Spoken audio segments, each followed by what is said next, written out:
Hello friends, good morning all of you. ठीक है, तो आज हम जो स्टार्ट करने वाले हैं वो बहुत ही इम्पोर्टेंट एक थ्योरम है जिसका नाम है बेसिक प्रोपोर्शनलिटी थ्योरम। ठीक है, आज हम उसको करने वाले हैं और ये थ्योरम अगर आप सीबीएसई क्लास में अगर पढ़ते हैं सीबीएसई पैटर्न से तो इसमें बहुत इंपॉर्टेंट मानी जाती है। ठीक है ना, और आज हम इसको प्रूफ करके दिखाएंगे क्या कहती है ये बेसिक प्रोपोर्शनलिटी थ्योरम। ठीक है, इसको जरा देख लेते हैं। मैं इसको यहाँ पर लिख रहा हूँ।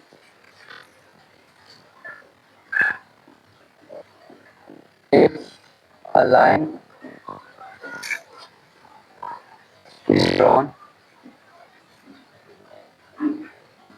is drawn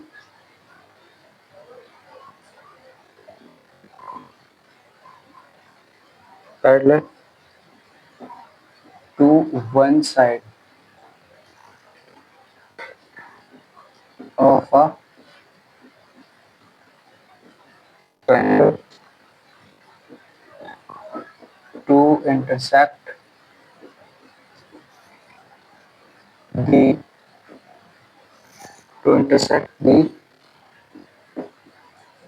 other two sides and distinct points. The other two sides are divided in the same ratio.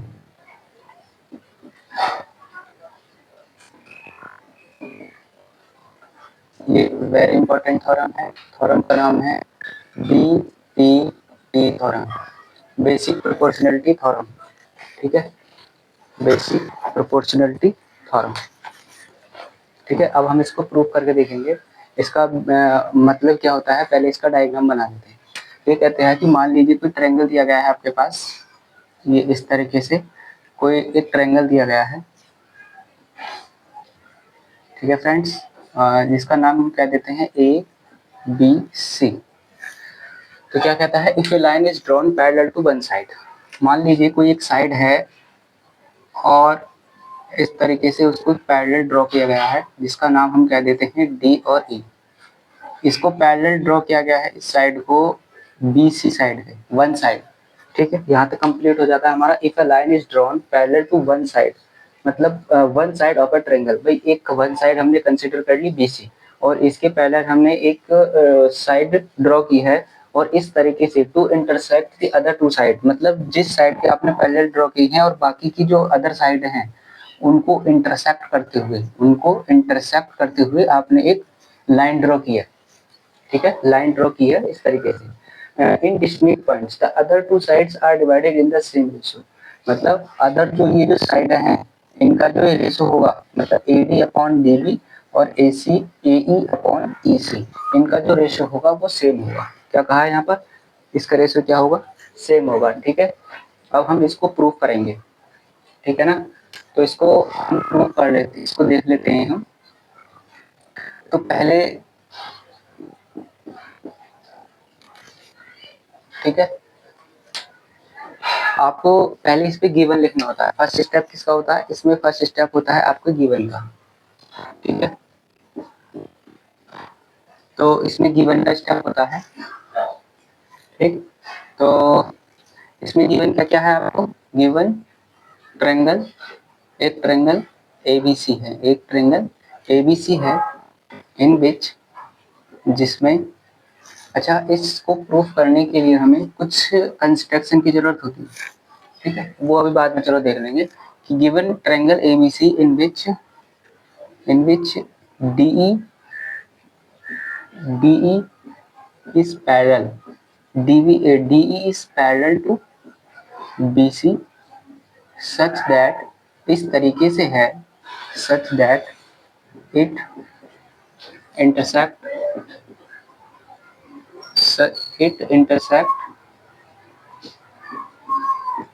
Other two sides, other two sides क्या है हमारी, A B and A C at D and E respectively.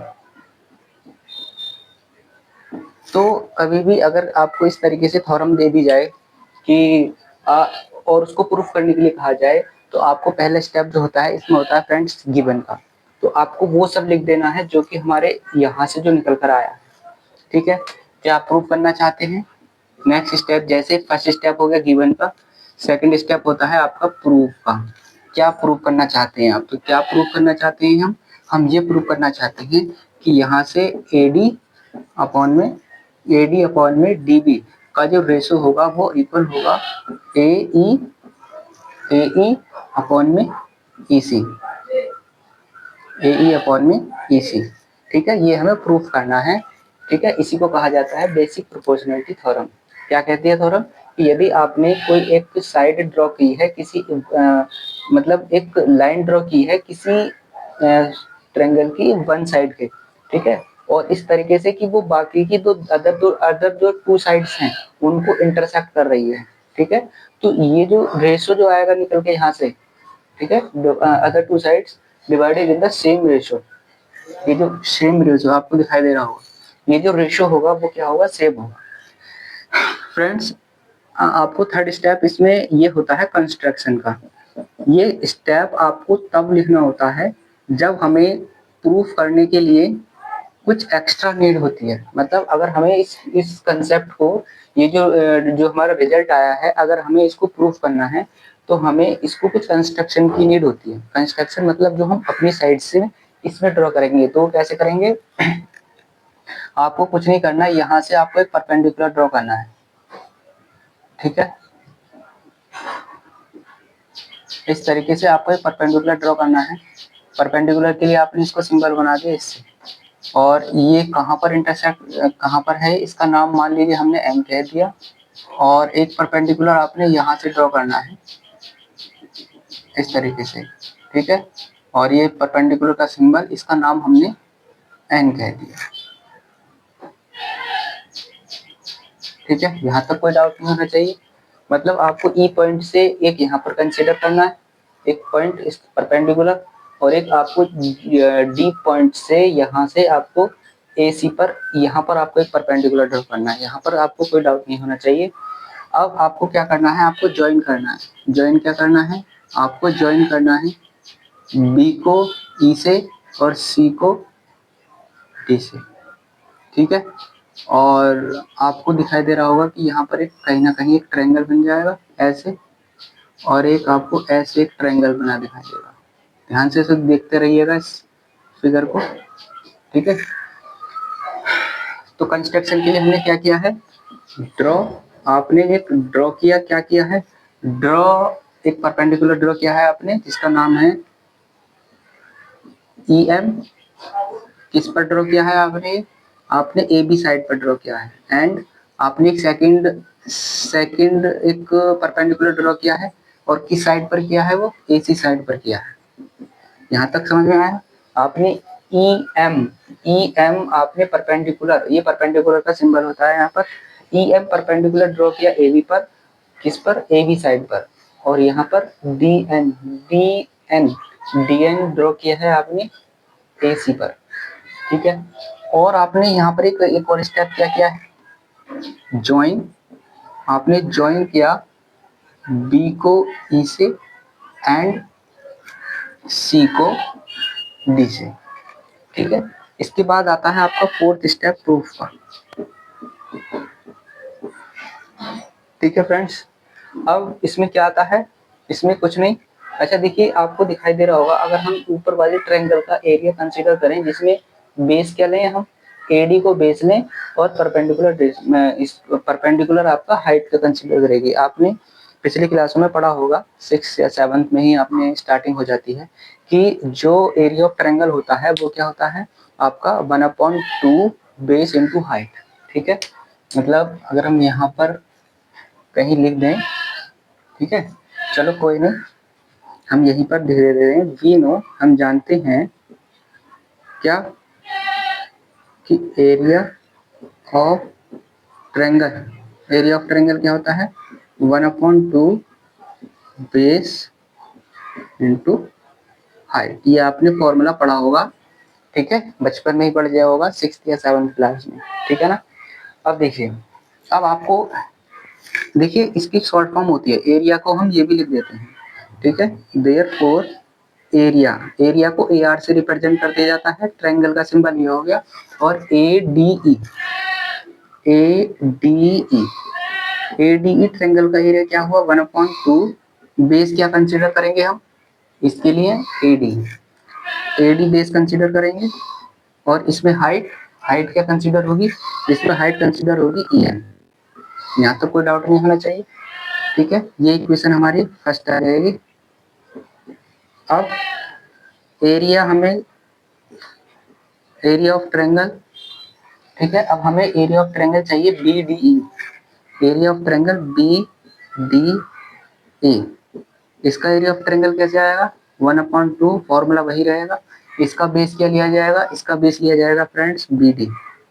अब आपको दिखाई दे रहा होगा इसका base, हम इसमें जो नाम इसमें दिया हुआ है हम वही कंसिडर कर लेते हैं, ठीक है। तो इसका बेस हम ले लेते हैं डीबी। तो आपको कुछ कुछ दिखाई दे रहा होगा कि एडी यहाँ पर आ गया, डीबी इधर आ गया। अब इसमें परपेंडिकुलर क्या आएगी फ्रेंड्स, परपेंडिकुलर देखिए इस बेस की अगर हम बात करें तो इसको अगर हम आगे एक्सटेंड करते हैं तो कहीं ना कहीं ई एम ही इसका परपेंडिकुलर होगा, यानी डीबी का परपेंडिकुलर जो होगा आपका ई एम ही होगा। तो हम ई एम, ठीक है। अच्छा यहाँ पर थोड़ा सा इसको सही कर लेना, करेक्ट कर लेना, ठीक है। ये ई एम है, परपेंडिकुलर क्या है यहाँ पर हाइट जो है यहाँ पर आपकी ई एम है, ठीक है। और यहाँ पर 1/2 बेस डी बी हो गया आपका, और हाइट भी क्या होगी यहाँ पर, हाइट होगी आपकी ई एम, ठीक है। ये आपका इक्वेशन सेकंड हो जाएगा, ठीक है। अब आपको क्या करना है, डिवाइड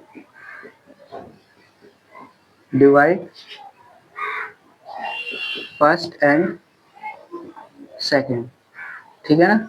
आपको फर्स्ट और सेकंड को डिवाइड कर देना है, तो वी गेट, हमें क्या मिलेगा यहाँ से कि area of triangle A D E, area of triangle A D, और यहाँ से मिलेगा area of triangle B D E, ठीक है फ्रेंड्स। इसके बाद में जब आप इसको देखो 1/2 से 1/2 कैंसिल हो जाएगा, ई एम से ई एम कैंसिल हो जाएगा, बचेगा क्या, बचेगा यहाँ पर A D upon D B, ठीक है ना। अब इसके बाद में देखिए ये एक रिजल्ट आएगा कहीं ना कहीं, ठीक है। सिमिलरली आपको क्या करना है ऑल्सो अब जैसे कि देखिए जैसे हमने बेस एडी और बेस डीबी माना है, इसी तरीके से आपको क्या करना है, अब आपको एरिया ऑफ ट्रायंगल यही लेना है, मतलब area of triangle A D ई। फिर से आपको area of triangle A D लेना है, लेकिन इस बार आपको बेस दूसरा कंसिडर करना पड़ेगा। बेस क्या मानना पड़ेगा ए ई। तो आपको दिख रहा होगा यहाँ पर ए ई आ गया, तो यहाँ पर बेस क्या लेंगे आपको ए ई, और यहाँ पर हाइट क्या कंसिडर होगी डी एन, ठीक है। और फिर से अब हमें क्या करना है, area of triangle D C E, या ऐसे कह दीजिए ई सी डी, ठीक है, इससे कोई फर्क नहीं पड़ेगा, ठीक है ना। या ई सी ई डी कुछ भी नाम दे दीजिए, ठीक है। बट हमें ध्यान क्या रखना है इसका बेस का, ठीक है। तो मैं इसका नाम तो दे देता हूँ सी ई डी,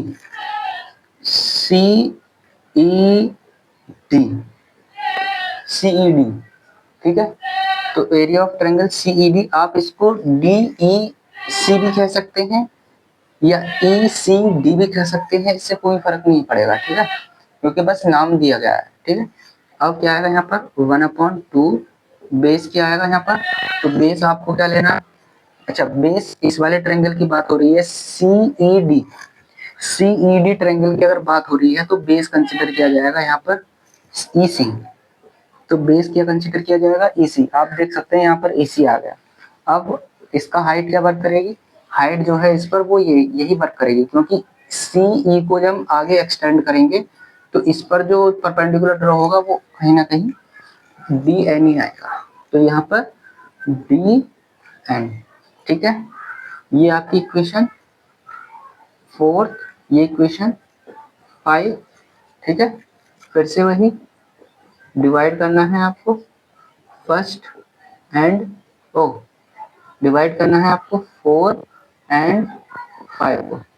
वी गेट, हमें फिर से क्या मिलेगा, हमें फिर से मिलेगा क्या कि area of triangle A D E upon में एरिया ऑफ ट्रायंगल, ये ट्रायंगल का सिंबल सी ई डी।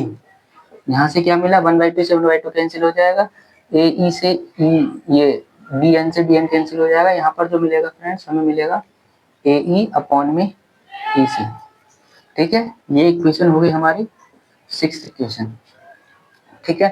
अब आपको दिखाई दे रहा होगा कि कहीं ना कहीं देखिए इस इक्वेशन 3 में और इक्वेशन 6 में क्या दिखाई दे रहा है कि एरिया ए डी ई और एरिया ए डी, यहाँ तक तो ठीक है, लेकिन यहाँ पर एरिया बी डी ई और एरिया सी ई डी अगर ये इक्वल हो जाते तो कहीं ना कहीं ए डी अपॉन में डी बी और ए ई और ई सी जो है ये आपस में क्या हो जाते, इक्वल हो जाते, ठीक है।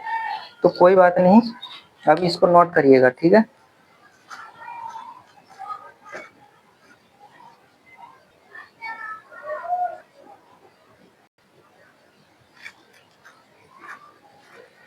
तो फ्रेंड्स इसको आगे हम कंसिडर करते हैं, ठीक है। आपने एक रिजल्ट पढ़ा होगा, रिजल्ट का नेम क्या है, रिजल्ट का नेम ये है कि मान लीजिए कोई आपके दो ट्रायंगल है, आपको दिखाई दे रहा होगा कि बी डी ट्रायंगल और C E D triangle, B D E triangle और सी ई डी ट्रायंगल ये बिटवीन द सेम पैरेलल्स हैं और इनका बेस भी सेम है। बेस क्या है, डी ई, बेस क्या है, डी ई। हमने एक रिजल्ट पढ़ा है 9th क्लास में कि if the two triangles having the same base and between the same parallels, मतलब उनका अगर कोई भी दो ट्रायंगल है उनका बेस सेम है और बिटवीन द सेम पैरेलल्स हैं, पैरेलल्स के बीच में अगर वो लाई करते हैं तो उनका एरिया क्या होता है फ्रेंड्स, इक्वल होता है, ठीक है। मतलब अगर थोड़ा सा कंसेप्ट है मैं इसको बता देता हूँ। मान लीजिए कोई आपकी दो पैरेलल लाइन है, ठीक है, आपको दिखाई दे रहा होगा कि भाई दो पैरेलल लाइन है और मान लीजिए हमने यहाँ पर एक इस तरीके से एक ट्रायंगल ड्रॉ करा है, ठीक है। ये पैरेलल लाइंस हैं, आपको ये ध्यान रखना है, ठीक है। अब इसमें क्या होगा, अगर ये पैरेलल लाइंस है और अगर बेस अगर हम इसी को माने, मान लीजिए बी सी और ये ए है, अगर हम बेस इसको माने और इसी बेस से एक और अगर पैरेलल ट्रायंगल, अगर हम एक ट्रायंगल ड्रॉ करते हैं, आपको दिखाई दे रहा होगा एक ट्रायंगल तो हमारा ये हो गया ए बी सी नाम का, और एक जो हो गया हमारा ट्रायंगल डी बी सी नाम का हो गया, आपको ये भी दिखाई दे रहा होगा ये। तो इसमें फ्रेंड्स रिजल्ट क्या होता है कि अगर इस तरीके से हैं, इफ टू ट्रायंगल्स, ठीक है, टू ट्रायंगल्स, एक तो ए बी सी और D B C between the same parallels, अगर ये सेम पैरेलल्स के बीच में है, ठीक है, और इनका बेस सेम है, इनका बेस भी सेम है, ठीक है। तो यहाँ से रिजल्ट जो एक रिजल्ट बनता है कि area of triangle A B C वो इक्वल होगा area of triangle D B C. ये आपको एक रिजल्ट याद रखना है फ्रेंड्स, ठीक है। ये वेरी वेरी इंपॉर्टेंट एक रिजल्ट है, ठीक है, कि if the two triangles having the same base BC and between the same parallels, ठीक है, पैरेलल्स का नाम AD और BC कह दीजिए, देन रिजल्ट क्या बनेगा कि एरिया ऑफ ट्रायंगल ABC और एरिया ऑफ ट्रायंगल DBC ये क्या होता है, इक्वल होता है, ठीक है। तो मैं इसको रफ कर देता हूँ और अब हम आगे कंसिडर करते हैं, ठीक है। तो कंसिडर क्या करेंगे कि सिंस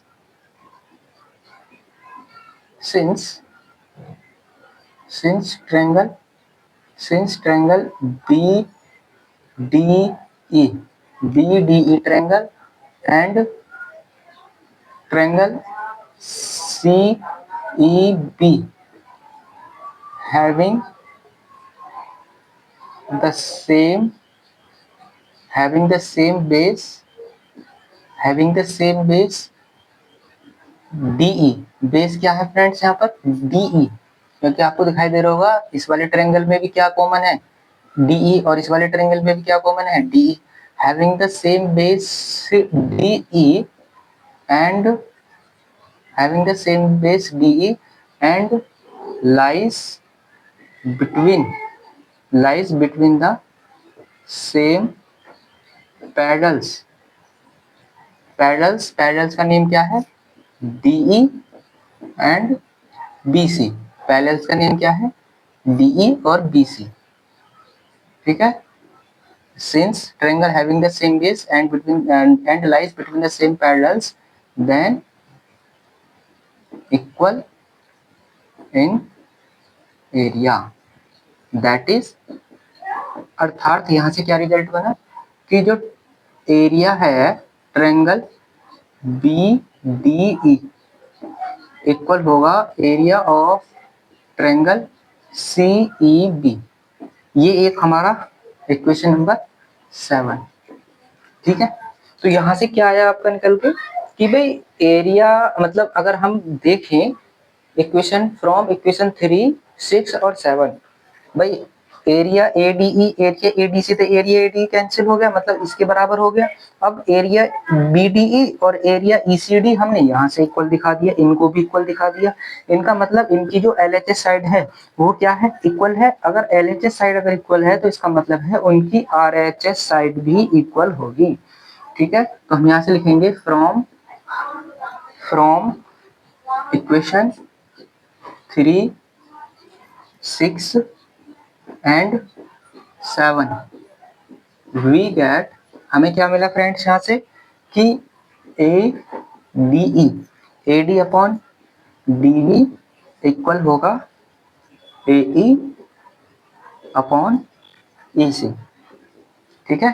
ये आपका प्रूव हो गया, हैंस यहाँ पर आ जाएगा प्रूव्ड, हमने इसको प्रूव कर दिया, ठीक है। EC सॉरी, ठीक है EC। तो ये जो थ्योरम है फ्रेंड्स ये बहुत ही ज़्यादा इंपॉर्टेंट है। अगर आप CBSE पैटर्न से पढ़ रहे हैं तो कहीं ना कहीं ये थ्योरम बहुत ही ज़्यादा इंपॉर्टेंट हो जाती है, और ऐसा कोई ईयर नहीं होता है लगभग भी जब ये थ्योरम ना पूछी गई, ठीक है। अगर आपको ये थ्योरम या ये अगर सेशन पसंद आया हो तो आप इसको लाइक कर सकते हैं, शेयर कर सकते हैं और सब्सक्राइब कर सकते हैं, ठीक है ना। Thank you for watching.